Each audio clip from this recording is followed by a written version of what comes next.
a young teacher, a leader of the Buddhist struggle movement, what objections they had to the Saigon government. My first objection here is that the President Key is too power hungry.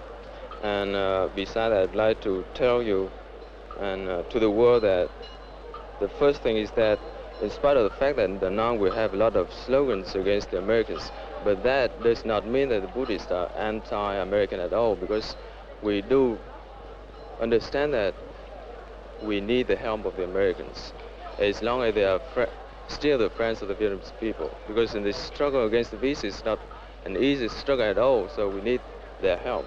A lot of people, your detractors, accuse you, the Buddhists, of being pro-VC, that you're pro-communist, yeah, that you would like to have a neutralist solution here. Now, what do you think about that?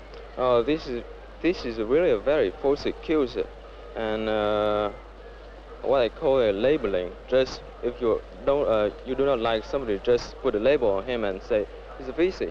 It's really very funny to say that the Buddhists are VC, because if they were, this country were VC control a long time ago, and the Americans are here, cannot stay here any minute longer. Some of the oldest, toughest-looking Boy Scouts I've seen are members of the Buddhist youth movement. They demonstrate a special brand of escalation. In front of the pagoda, they bring piles of firewood. The Buddhist monks announce that they have volunteers for suicide by fire. The cry is, Key must go. The army now is divided.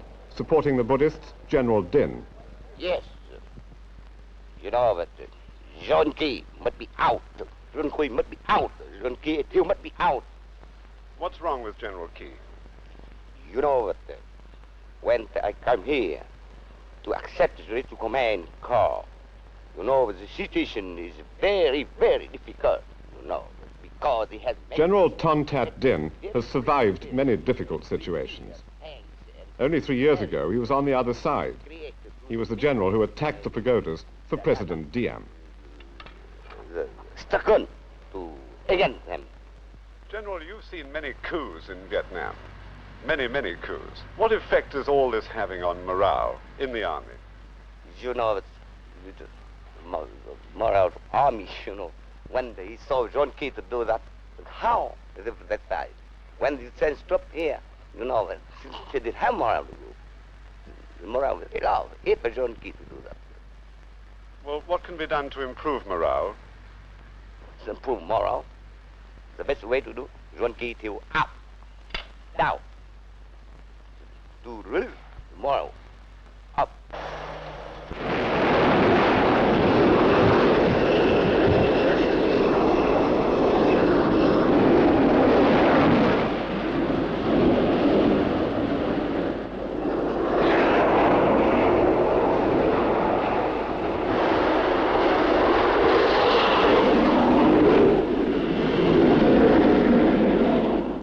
Within 100 miles of Hanoi, the carrier Enterprise hurls her thunderbolts at North Vietnam.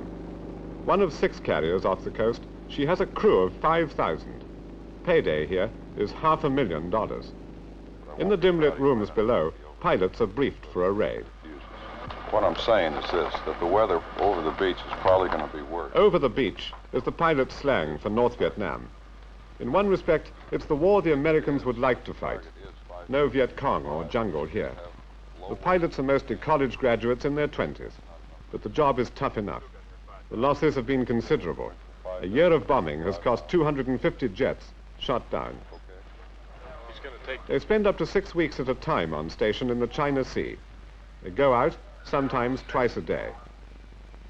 Out to face targets which are becoming more heavily defended, and therefore greater risks.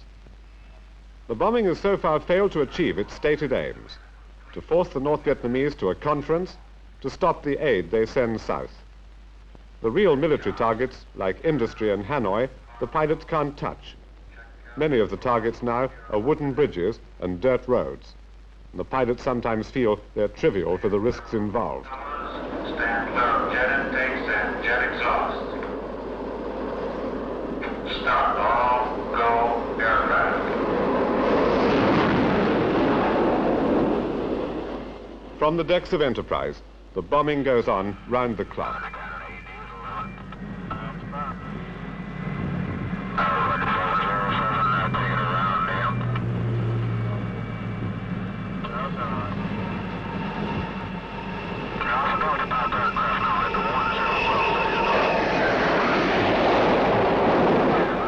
They're away for an hour or so. No losses this time. The bombing gets closer to Hanoi. It's now more intense. But the big ship is pulling her punches. What do the pilots say the bombing achieves? I think it's pretty clear that it's disrupted the lines of communication and transport. How do you notice that? How do you know? Well, simply because we cut all the roads and knocked down most of the bridges, and of course the intelligence people tell us this. I'm not sure how managed that news is, but I think it's pretty obvious we have a substantial effect on their supply lines. You don't really know for sure just exactly how much damage you are doing, and I think most of us would like to know, would like to have a firm idea. We probably don't. There's another kind of war. Down the jungle paths among the villages, the Americans try to expand their lavish aid programs. Their efforts to raise the standard of living are all too often met with Viet Cong sabotage. This area near Saigon is barely secure. The VC are in full control, only 2 miles away. A young American from Mississippi is in charge of United States aid projects in this province. It's still a contested area in the battle for mines. A crash course in the States taught him Vietnamese. Ông làm luôn không? Làm chút chút vậy nè. Ông có nước không? Có chứ. Ở đâu? Ông trồng rau không? Hả? Ông trồng rau không? Rau hả? Dạ. Có lâu không? Lâu mà. Lâu. Nay có chừng. He's in the front line as much as any soldier. I asked Desai Anderson what they were building here. This is one of several farm demonstration projects which we have here in the province. And this particular project which we're looking at right now is a dam and a hydraulic ram project, we've dammed up the water here, and it will be forced up through this ramping system so that crops can be raised the year round. You provide all the money for this, but how important is it that they work on the thing themselves?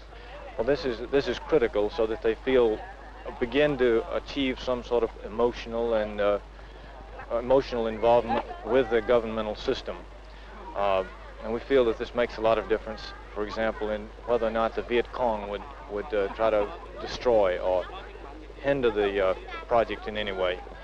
How genuine do you think this demand of theirs is for things like schools, or is it a demand that you're creating? Well, in a certain measure, certainly it is partially stimulated. But, for example, as far as classrooms are concerned, we programmed 41 classrooms in the province, a provincial budget for this year. And instead of that 41, those were built, but in addition to that, the people made applications on the hamlet level and asked for 75 additional classrooms, which they built themselves. And then they work along with various military units that can be enlisted to help them, including the local militia, the popular forces, and they build it themselves. Do you feel that the military presence in Vietnam is overemphasized? Well, certainly I would tend to feel that the basic role of constructing the Vietnamese society is the most important thing. The military provide the shield, and the construction of the society is the reason we're here working with this element of it. Do you believe they make the distinction between what you're doing for them and what the VC say they'll do for them? Do they really understand, do you believe? I think some inroads are now being made. I think that they appreciate that the Viet Cong are essentially a negative force in this province. Mr. Long's house is on stilts over the Saigon River. He's a young civil servant and lives with his family.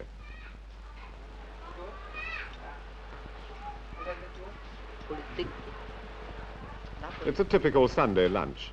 They're Buddhists. They eat well despite the galloping cost of living. Food is good and fairly cheap. His father worked as a minor civil servant for the French in the post office. He's now retired on a tiny pension. Mr. Long's wife is going to have their first child. They can't travel anywhere without danger. Life in Saigon, they say, is claustrophobic. If they could, they'd like to get away. All they've known for 20 years is war. In spite of having plenty to eat, Mr. Long and his family feel a sense of despair. My friends, like me, they're complaining about daily troubles, and sometimes they confessed to me that they are searching for political conviction. They lack it, as well as me. And if we have no real political conviction, we are in a state of half despair sometimes if our means of living are too low, see. What are the things that are missing from That life is a spirit of discipline. We want to be put in a mold, a strong mold, by someone who is worth to be our leader. Up to now, we have seen many governments, many leaders that pretend to do their most for the countries, but now we are wary of them. We become more and more cynical. That's not my own opinion, that is the same for many of my friends. Gould's guiding light is Major Mai, a Catholic soldier who fought against the French with the Viet Minh. He left the North when the Communists took over leadership of the independence movement against France. Mai indoctrinates his students with a fiery nationalism, but they're selected by province chiefs, who are often corrupt. His students are patriots. Patriots for who? I asked what ideology they would take with them when they went back to the villages. We have 4,845 years of history. So out of this long period of life, our ancestors have left us something. And we have it in our own mythology, our legends, and so on. We have the dragon as the force of the matter, and the fairy as the force of the spirit. So dragon and fairy is matter plus the spirit. So this is, in essence, what we try to give them. But the reality, if you talk about matter and spirit, the reality is civil war in the country, and Lord knows how many governments in Saigon in the last few years. Now, what do these people represent? They represent a loss of balance of the spirit and the matter. Now we try to re-establish that balance. But isn't it important to you, Major, to have this whole idea backed up by strong central government in Saigon, which you haven't got now? Well, for the peasants, government doesn't go further than the district level. So what happens in Saigon doesn't really matter. The revolutionary cadres pledged loyalty to the fatherland. They vowed to be well-disciplined, without self-interest, to unite to fight the communists. Did he have any in his village? Ở trong tỉnh của anh có nhiều cộng sản không? Dạ, trong tỉnh tôi thì có chỉ du kích thường thôi, như tỉnh An Giang. There are several guerrillas in my province. Several what? Guerrillas. Several guerrillas. What will he do to them if he catches them? Khi nào mà anh bắt được những các cái người du kích cộng sản đó thì anh làm gì đối với họ? Dạ, khi bắt được du kích cộng sản thì nếu mà những người đó là những người mà căm thù nhất sâu sắc của tôi thì tôi sẽ để mà giết. If these guerrillas are those whom I really hate, then I'll kill them.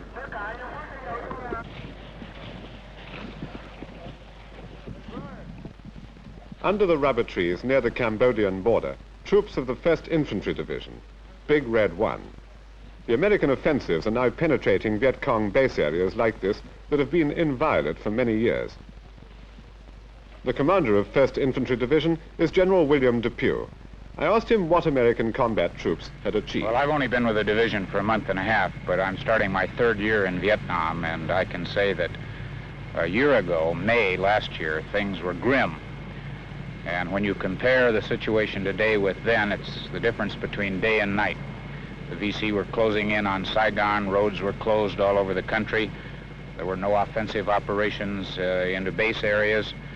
And all of these things now are moving in the right direction. And I have no doubt but what the military situation is already well in hand and improving very rapidly. Well, do you believe that you've ever really smashed a big main force, a regular VC force? Or have they all just gone back to being farmers and are waiting for you to go away again? No, the big forces are waiting up here in the jungle, and one of these days we'll have our day. Well, they'll fight, you mean? Well, they'll have to fight or lose the war. And when they fight, they'll lose.